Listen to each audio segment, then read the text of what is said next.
اسبوعين باقل من 200 جنيه بس مليت البيت كله خير وبركه. جبت كل الخضار اللي ناقصني وهقولك على الاسعار وكمان الكميات. يلا بينا نبدا الفيديو. بس قبل ما نبدا الفيديو انا دعاء ودي قناتي. لو اول مره بتشوفيني ما تنسيش تدوسي لايك وتشتركي في القناه وتدوسي على كلمه الكل عشان يوصلك اشعار بكل فيديوهاتي. يلا بينا يا ست الكل نشوف اول حاجه كده جبناها من السوق. البطاطس القمر بتاعتنا دي رفعت طبعا عشان العيد، كل سنه وانتم طيبين. بس الحمد لله برضو الاسعار الى حد ما كويسه. البطاطس اللي انت شايفاها القمر دي ب 8 جنيه. جبت 5 كيلو ب 40 جنيه. جبتهم يبقوا عندي بقى ايه في العيد وبعد العيد، يعني ال5 كيلو اللهم بارك كتير بس عشان الناس بتقفل، فجبت 5 كيلو احب مثلا احمر منها او اسلق منها بالليل او اعمل صينيه بطاطس بقى. كل سنه وانت طيبه. يبقى اول حاجه جبناها البطاطس ب 40 جنيه، 5 كيلو ب 8 جنيه. يلا بينا نروح على الحاجه اللي بعد كده. وجبتها هي ايه؟ جبت البصل. استني بقى، جبت البصل القمر بتاعك ده اللي انت شايفاه. استني اهو يا بنات، البصل الجميل اللي انت شايفاه ده بصي حلو اهو. انا ما بحبش اجيبه كبير قوي وصغير قوي، يعني الحجم ده كويس قوي معقول. البصل كان ب 14 جنيه، انا جبت 2 كيلو بصل ب 28 جنيه. زي ما قلنا من اساسيات بيتنا البطاطس، البصل، الطماطم، الحاجات دي كلها اساسيات بيتنا. يلا بينا نشوف جبنا ايه تاني. جبت كمان الطماطم، 5 كيلو طماطم، الكيلو ب 4 جنيه. جبت 5 كيلو ب 20 جنيه اهي. بصي الطماطم فل كده جامده وجميله وحمراء. الطماطم هي اللي رخيصه، ملو السوق رخيصه. يعني لو عايزه تجيبي وتفرزي عندك هاتي الحقي بقى، هاتي الكميه اللي انت عايزاها وفرزيها.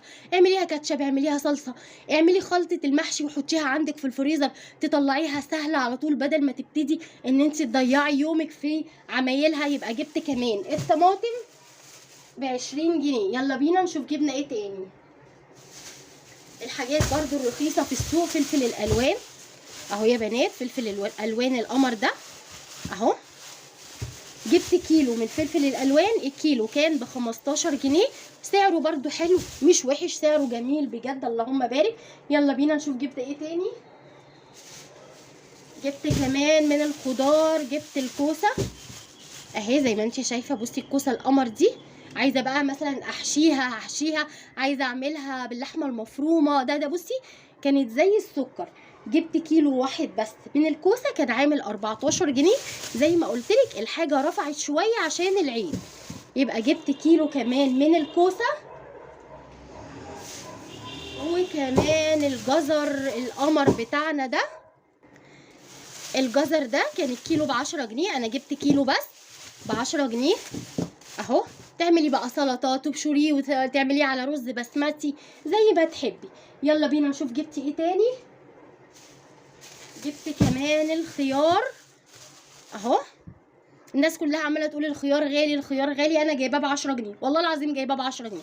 جبت كيلو من الخيار ب10 جنيه.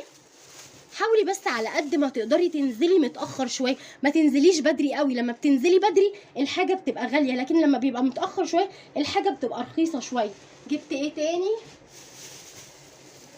جبت كمان فلفل رومي، كان الكيلو ب16، جبت نص كيلو ب8 جنيه اهو. عشان السلطه يتقطع كده مع في العشاء مع الجبنه، يعني بتحتاجي اكيد الخيار والجزر والفلفل والحاجات الحلوه بتاعتنا دي بتحتاجيها ضروريه. يبقى جبت نص كيلو من الفلفل الرومي ب8 جنيه.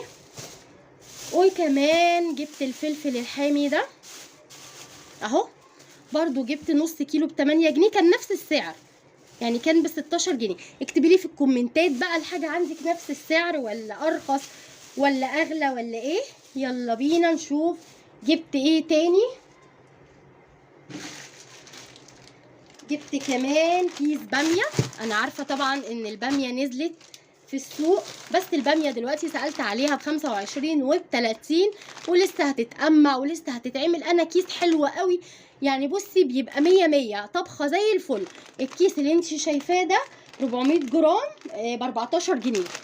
الباميه بتاعت بسمه حلوه جدا بجد، تحفه، بتستوي على طول، والحبايه بتاعتها من جوه لا كبيره قوي ولا صغيره قوي، لا حلوه قوي اللهم بارك، جميله جدا. يبقى جبت كمان كيس الباميه ده ب 14 جنيه، وجبت كمان كيس ملوخيه بسمه، بما ان برضو الملوخيه تحت هي وبقى ان وقت عيد وانتي مش فاضيه اصلا انك تجيبي تقطفي وتخرطي وتشيلي، فعايزه على قد ما تقدري حاجه تنجز معاكي. حتى التفريزات المفروض تبقي مفرزه والحاجه تبقى جاهزه معاكي، ان انتي مش لسه هتفرزي من الاول، حاجه عايزه تخلص في الشقه، عايزه تنزلي تجيبي حاجه تخلصيها لاولادك، الحمد لله. فجبت كمان كيس الملوخيه ده ب 13.5، انا بعمله على 2 زي ما بتشوفي معايا في كل الفيديوهات. انا كيس الملوخيه بيكفيني على مرتين. يلا بينا نشوف جبتي ايه تاني يا دودو. جبت كمان السبانخ اهو، كيس برضو سبانخ، لان انا تحت بقى في السوق ما لقيتش سبانخ، فانا جبت كيس الله المستعان، حلوه جدا برضو، حلوه قوي، 400 جرام، بتبقى زي الفل، معموله ومتقطعه ومغسوله وتمام. اكتر من ان انا بعمل الصلصه بتاعتها وبتاخدي الطماطم تسقطيها، مفيش اكتر من كده. كيس سبانخ ده برضو عامل 13 جنيه ونص.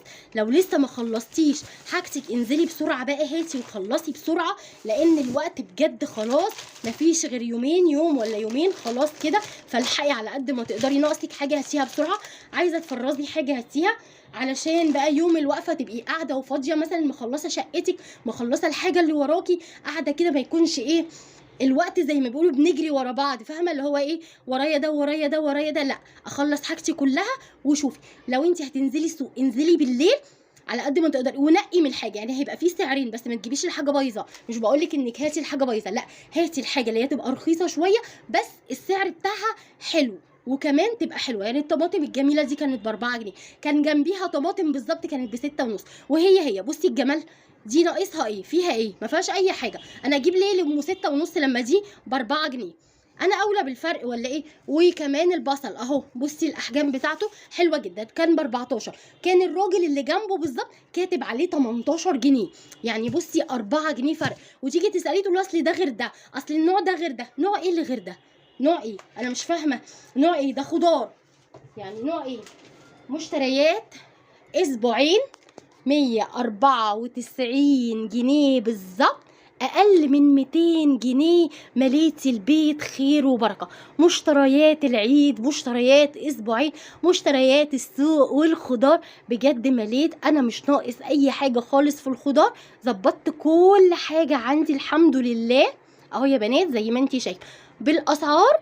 والحقي بقى انزلي فرزي التفريزات بتاعتك اذا كنت عايزه تجيبي ملوخيه وتعمليها براحتك، عايزه كمان تجيبي الباميه زي ما تحبي. مشتريات اسبوعنا. يا رب الفيديو يكون عجبكم، لو عجبك الفيديو ما تنسنيش في اللايك والاشتراك وتفعيل الجرس عشان يوصلك اشعار بكل فيديوهاتي، واسيبكم في حفظ الله، وباي باي.